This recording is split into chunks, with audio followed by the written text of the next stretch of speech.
From KETK, you're watching East Texas Live at 3. Welcome back. How many times do we say, I'm fine, when we're anything but?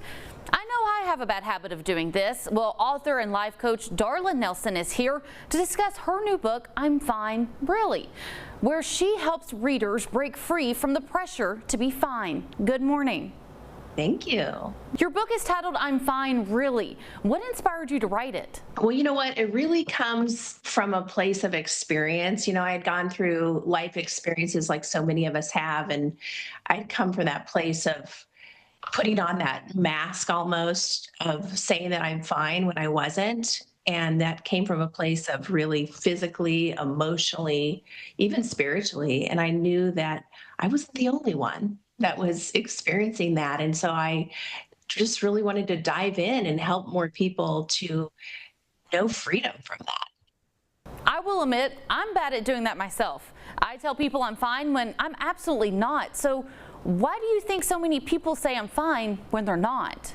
Well, we really live in a culture, I believe, that we thrive on busyness. I almost think like the word busy is like a 4-letter word almost. And it's like saying I'm fine can feel like it's a badge of honor. And really admitting when we're struggling, it's hard for people to admit that they're struggling. And yet when we come from a place of like vulnerability, even if it's just with one person that we can confide in, that's when we know more peace and calm. That's when we can release and let go. And I really have seen that with the people that I've been able to help. Yes, I really love that. So in your book, you share ways to move from stress to peace. What's 1 or 2 tips people can try today? Say some of the best ways is to go through some breathing. One of the things I love teaching is just the importance of taking deep breaths, even if it's just for a 60-second period. And another really crucial way is through gratitude, because what we focus on expands. And so when we're focusing on gratitude, more gratitude comes. Whereas when we're focusing on negativity, more negativity comes. Yes. I will definitely have to try that. I'm not good at breathing a lot. Take a deep breath, my dear friend. Take a deep breath. You also talk about faith and mindset. How have they made a difference for you? Personally, what has really helped me is how do I begin my day?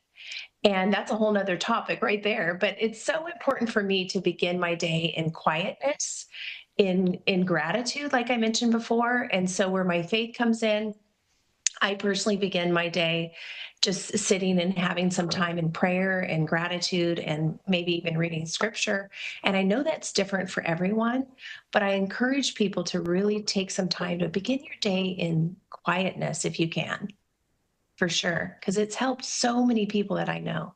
That is amazing advice right there. I know I'm bad at getting quiet. My brain doesn't like to shut off, so quiet is always something hard to find. You're not the only one. You're not the only one. It's definitely something that a lot of people experience. For someone watching who's overwhelmed, what's the first step they should take? I think it's important to remind themselves that they don't have to do this all at once. Like just do one thing at a time. So figure out what that is for you. Start with one small intentional step that you're going to work on every day. For some, it could be exercise, beginning your day with getting up and going on a walk or going on a run, something that's going to help you to really deal with what you feel is maybe that stress and the anxiety that you're dealing with, because it helps you to refocus. And it's so good for our bodies when we do that. Ultimately, what is the biggest thing you want people to take away from your book?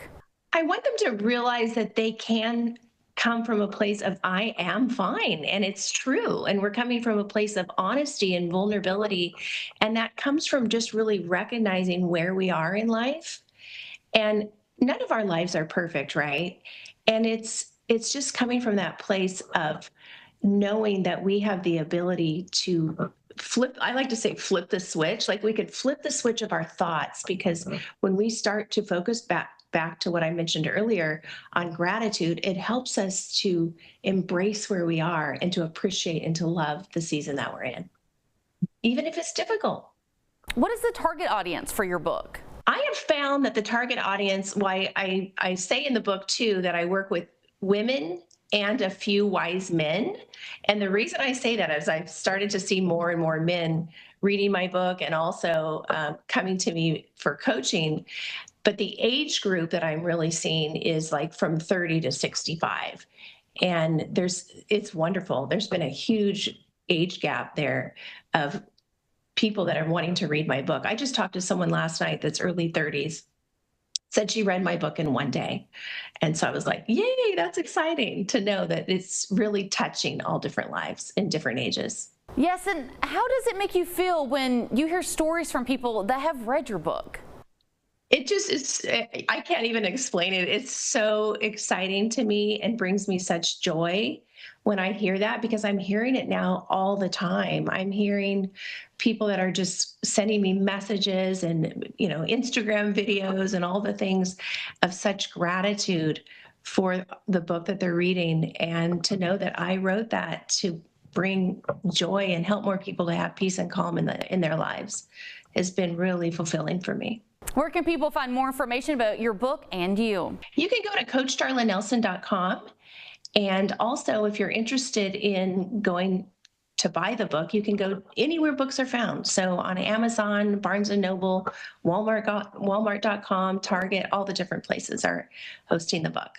Well, for more information, go to the website right there on your screen. We'll be back with more East Texas Live in just a moment. Stay with us.